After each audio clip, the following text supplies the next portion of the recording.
গাধাকে সৃষ্টি করার পর তাকে বলা হলো সকাল থেকে সন্ধ্যা পর্যন্ত তাকে ক্লান্তিহীন পরিশ্রম করতে হবে,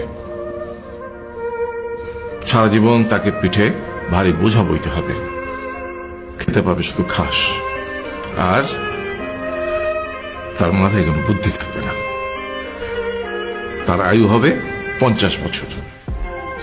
গাধা করজোড়ে সৃষ্টিকর্তাকে বলল, আমি এত বছর বাঁচতে চাই না, আমাকে 20 বছর আয়ু দেওয়া হোক।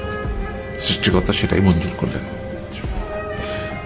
কুকুরকে যখন সৃষ্টি করা হলো তখন তাকে বলা হলো যে সে হবে মানুষের সবচেয়ে বড় বন্ধু, কিন্তু সে খাবে মানুষের উচ্ছিষ্ট, এবং তার আয়ু হবে 30 বছর। কুকুর সৃষ্টিকর্তাকে বলল, আমি এত বছর বাঁচতে চাই না, আমাকে 15 বছর আয়ু দেওয়া হোক। সেটাই মঞ্জুর করা হলো।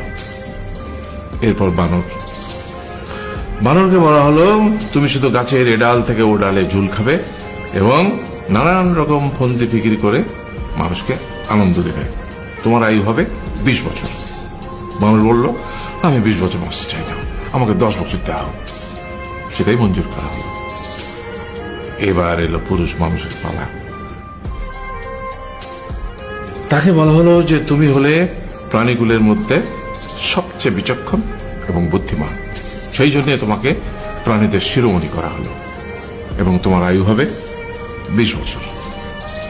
তখন পুরুষ মানুষ বলল, করজোড়ে বলল সৃষ্টিকর্তাকে যে 20 বছর আয়ু অত্যন্ত কম, হে প্রভু, আমাকে ওই গাধার সে যে 30 বছর আয়ু চায়নি সেটা আমাকে দেয়া হোক, ওই যে কুকুর 15 বছর ফিরিয়ে দিয়েছিল সেটাও আমাকে দেয়া হোক, আর যে বানর 10 বছর নেয়নি সেটাও আমাকে দেয়া হোক।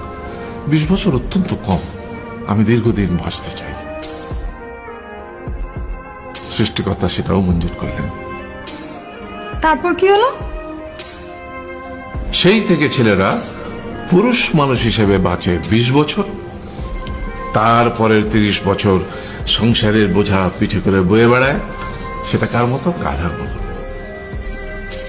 তারপরের 15 বছর সে তার ছেলে মেয়েরা যা দেয় সেই রকম ঠিক কুকুরের মতো উচ্ছিষ্ট খেয়ে বাঁচে।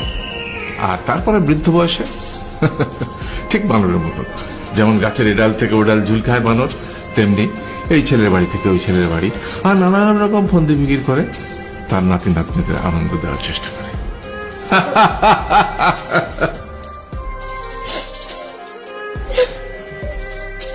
আরে